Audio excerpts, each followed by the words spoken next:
वज़ीर आज़म साहब, आप इस मुल्क के वज़ीर आज़म हैं, आप भी जरा और ये बड़ा पेनफुल है, ये बहुत ये आसान नहीं है। जिसका बाप मरा हो, जिसका भाई मरा हो, अरे वो भाई, हाथ उठा उठा के चंदा मांग रहा है कि उनकी लाश ले सके। कैसे हुक्मरान हो यार। और ये कि और सरफराज भुट्टी साहब, वो जितने 60 करोड़ 50 करोड़ 10 करोड़ देंदे हो, उथों कुछ कट भी लो। जाते जाते नुसरत जावेद साहब वहां एसडीओ लगता है, असिस्टेंट डायरेक्टर लोकल गवर्नमेंट लगता है, ये एमएस लगता है अस्पतालों में, वहां लाखों नहीं करोड़ों की डील होती है एक ट्रांसफर और पोस्टिंग पे। ये सूबे का हाल है। तो क्या यार, खुदा का नाम लें। और वजीर आजम साहब, खुदा का नाम लें, आप जाएं, ये आपका भी मुल्क है, ताकि लोग समझे कि वो लावारिस नहीं है, और माफी मांगे उनसे जिनसे पैसे लेके उनके उनके बाप और भाई की लाश दी कि आप जाओ दफनाओ और इस पे रो सको। वो रो नहीं रहा था तब जब 16,000 इकट्ठे कर रहा था, उससे 35,000 भी नहीं हुए। के वजीर आला सरफराज भुट्टी साहब 10 करोड़ रुपया बार एसोसिएशन को देके गए, जो अमीर तरीन बार एसोसिएशन है पाकिस्तान की। तो 10 करोड़ रुपया आप यूं बांटते फिर रहे हैं। आपका शहरी क्वेटा के अंदर शहीद होने वाले, दहशतगर्दी के हमले में शहीद होने वाले बाप और भाई की लाश के लिए उसे रिश्वत देना पड़ रही है। और आप ये भी अंदाजा लगाइए, मतलब कि उनको जब उन्होंने पैसे इकट्ठे किए तो 16,000 उनसे इकट्ठा हुआ, उसके बाद उन्होंने मिन्नत की होगी ना कि यार बाकी पैसे नहीं है। दोस्तों साहब वही है, तो यही हुआ ना। दोस्तों साहब, कभी कभी खबरें हौलनाक भी होती हैं, दिल दहला देती हैं। तो क्वेटा से अली शाह साहब हमारे साथ हैं। खुदकश धमाके में सैयद अली शाह साहब हमारे साथ हैं। खुदकश धमाके में बाप और भाई की लाशें हासिल करने के लिए रिश्वत देना पड़ी थी उसको। तो शाह साहब ने उस खबर पे कुछ अपडेट भी ली है। शाह साहब जरा बताइएगा, क्या है ये खबर, इसका बैकग्राउंड क्या है, और क्या ये वाकया वाकई पेश आया? बिल्कुल अदनान, वाकई ये वाकया जो है ये पेश है।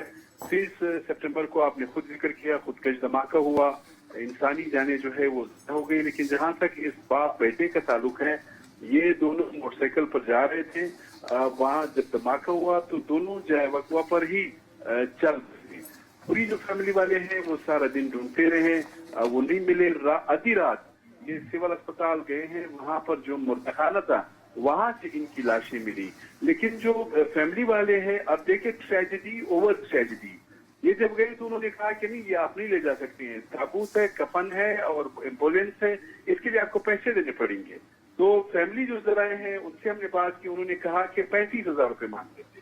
35,000 रुपए कफन के, ताबूत के और वहां ले जाने के, ये एक अलमिया है। तो उन्होंने कहा कि नहीं भाई, हमारे पास पैसे नहीं है। फिर उन्होंने चंदा किया, 16,000 रुपए इनको दिए सिविल अस्पताल की इंतजामिया को। उसके बाद ये डेड बॉडीज लेके गए। अच्छा, इनको तो पता ही नहीं था कि ये हमने पे किए हैं।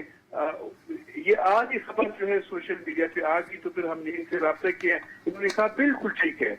फिर ये जब खबर आई तो सिविल अस्पताल के एमएस ने प्रेस कॉन्फ्रेंस की कि जी वो एडी वालों ने लिए थे। एडी वालों से जब पता किया तो उन्होंने कहा कि हमें टोटल 5 ताबूत इन्होंने दिए थे, लाशें ज्यादा हो गई, ये हमने बाजार से खरीद के लाई हैं। अलमिया आप देखिए, ये बाप और बेटा ये 6 महीने तक नादरा में ये जो आदमी फौत हो गए, इनकी वाइफ का जो शनाख्ती कार्ड है ये ब्लॉक हुआ था। कोई इंट्रूडर जो है इनके फैमिली ट्री में दाखिल हुआ था। 6 महीने तक ये नादरा के दफातर के चक्कर लगा रहे थे। 30 सितंबर को ये बदकिस्मत बाप और बेटा यहाँ से गुजर रहे थे, धमाका हुआ, ये उसका निशाना बने। अब आप अंदाजा लगाएं कि ये अच्छा इम्पोर्टेंट बात है। अच्छा, और ये भी कि ये बेचारा, ये जो बच्चा जो है जिसकी लाश थी, उसकी शादी जो है ये कहा जा रहा है कि सिर्फ 1.5 बरस कबल हुई थी, और वो बेचारा 21 साल का जवान था। बिल्कुल आप सही फरमा रहे हैं साहब, ये सबसे छोटा बेटा था इनका। तो भाईजान, क्या हमारी रियासत पाकिस्तान और हुकूमत बलूचिस्तान इतनी गरीब हो गई है? हमें याद है कि 30 सितंबर को जिस रोज ये वाकया हुआ दौनाक, उस दिन भी हमने आपको लिया था और आपने लाइव रिपोर्टिंग की थी, और आपने कहा कि इस धमाके की आवाज तकरीबन पूरे शहर में गूंजी गई। तो ये बेचारे बेगुनाह लोग जो मोटरसाइकिल पे अपने कामकाज के लिए जा रहे हैं और वो दहशतगर्दों का निशाना बन जाएं, तो हम उनको ताबूत और कफन भी फराहम नहीं कर सकते, तो हम जिंदा लोगों का तहफ़्फ़ुज़ कैसे करेंगे? रियासत को करें। सैयद अली शाह साहब, ये अभी पिछले हफ्ते शायद 10 दिन पहले आपके वजीर आला सरफराज भुट्टी साहब 10 करोड़ रुपया बार एसोसिएशन को देके गए हैं, जो अमीर तरीन बार एसोसिएशन है पाकिस्तान की। तो 10 करोड़ रुपया आप यूं बांटते फिर रहे हैं। आपका शहरी क्वेटा के अंदर शहीद होने वाले, दहशतगर्दी के हमले में शहीद होने वाले बाप और भाई की लाश के लिए उसे रिश्वत देना पड़ रही है। और आप ये भी अंदाजा लगाइए, मतलब कि उनको जब उन्होंने पैसे इकट्ठे किए तो 16,000 उनसे इकट्ठा हुआ, उसके बाद उन्होंने मिन्नत की होगी ना कि यार बाकी पैसे नहीं है। दूसरा साहब वही है, तो यही हुआ ना, तो चंदा इकट्ठा करके वो भी 16,000 हुआ। तो वहां का वजीर आला तो 10 करोड़ रुपए ऐसे बांट देता है कि यार ये लो। देखिए अदनान, पैसे और 5 करोड़ रुपए वकला के लिए है, बाकी लोगों के लिए है। इस तरह दहशतगर्दी का निशाना बनने वालों के लिए कोई नहीं है। अब आप देखे 7 दिन गुजर गए, इनके घर पर फांसी के लिए भी कोई भी कोई नहीं किया है। नहीं शाह साहब, इनके घर लेकिन भी बात जो- ये है, नहीं शाह साहब मेरी एक इल्तिजा सुने, आप जिस शहर में मौजूद हैं वहां पे बदकिस्मती से महीने में 2 या 3 तो वाकयात ऐसे होते हैं ना सर, तो उसका एक कंटिजेंसी प्लानिंग तो होनी चाहिए ना बॉस। देखिए ये तो होनी चाहिए, लेकिन ये बड़ा आदमी है कि खुदा के लिए लोग रो रहे हैं, वहां पर सीख रहे हैं, वो आपके पास आते हैं और आप उनसे कहते हैं कि जी 35,000 रुपए, फिर चनाबाजी होती है, फिर बात 16,000 तक पहुंचती है।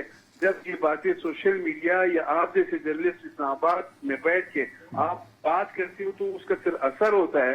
फिर क्या होता है कि एमएस साहब प्रेस कॉन्फ्रेंस करते हैं, वो कहते हैं कि नहीं आइंदा हम हर रजाकार जो तंजीम है उनसे कहेंगे कि जी आप अपने कार्ड जो है डिस्प्ले करें, बस खत्म, कोई तहकीकात नहीं होंगी, कोई नहीं तो वो डिस्प्ले करने के बावजूद जो है वो ताबूत के पैसे लेंगे, ये क्या बात हुई? देखा जी, बात मैं ये आइडेंटिफाई हुआ है कि पैसे किसने लिए हैं? नहीं वो तो बता दिया उन्होंने। मैं आपको बता रहा हूँ, देखिए करोड़ों नहीं बल्कि अरबों रुपए इनके बजट है, इनके पास पैसों की कोई कमी नहीं है। लेकिन ये पहला वाकया नहीं है, बलूचिस्तान में पहले भी, यानी हरनाई में कानकुन रहे, ये कुछ अर्सा पहले की बात है। जी, जी, आपने जी, जी। देखा कि वहाँ पे कानकुन बेचारे जो अपनी जानों पर केयर कर वहाँ से कोयला निकालते हैं, देखिए जो जी, खान मालकान है वो तो बड़े अमीर लोग होते हैं, लेकिन कारकुनों ने 10 लाशें निकालने के लिए अपने तौर पर चंदा किया। और अल्लाह चंदे भला के करे, बाद जो अपने है अपने तौर पे चंदा किया ना लाशें निकालने के लिए। सुनिए, सरफराज बुगटी साहब जब जब इस्लामाबाद आते हैं करोड़ों रुपए बांट के जाते हैं, जब जब आते हैं। 2-3 जगहों को तो समझने के मतलब, तो वहां पीपल्स पार्टी की हुकूमत है। पीपल्स पार्टी को चाहिए कि यहां चलो जो फोकस किया हुआ है थोड़ा सा को 30% फोकस अपनी बलूचिस्तान हुकूमत भी कर दो। और वजीर आजम साहब, आप इस मुल्क के वजीर आजम हैं, आप भी जरा, और ये बड़ा पेनफुल है, ये बहुत ये आसान नहीं है। जिसका बाप मरा हो, जिसका भाई मरा हो, अरे वो भाई, हाथ उठा उठा के चंदा मांग रहा है कि उनकी लाश ले सके। कैसे हुक्मरान हो यार। और ये कि और सरफराज बुगटी साहब, वो जितने 60 करोड़ 50 करोड़ 10 करोड़ देंदे हो, उतो कुछ कट भी लो। जाते जाते नुसरत जावेद साहब, वहां एसडीओ लगता है, असिस्टेंट डायरेक्टर लोकल गवर्नमेंट लगता है, ये एमएस लगता है अस्पतालों में, वहां लाखों नहीं करोड़ों की डील होती है एक ट्रांसफर और पोस्टिंग पे। ये सूबे का हाल है। तो क्या यार, खुदा का नाम लें। और वजीर आजम साहब, खुदा का नाम लें, आप जाएं, ये आपका भी मुल्क है, ताकि लोग समझे कि आप वो लावारिस नहीं है। और माफी मांगे उनसे जिनसे पैसे लेके उनके उनके बाप और भाई की लाश दी कि आप जाओ दफनाओ और इस पे रो सको। वो रो नहीं रहा था तब जब 16,000 इकट्ठे कर रहा था, उससे 35,000 भी नहीं हुए।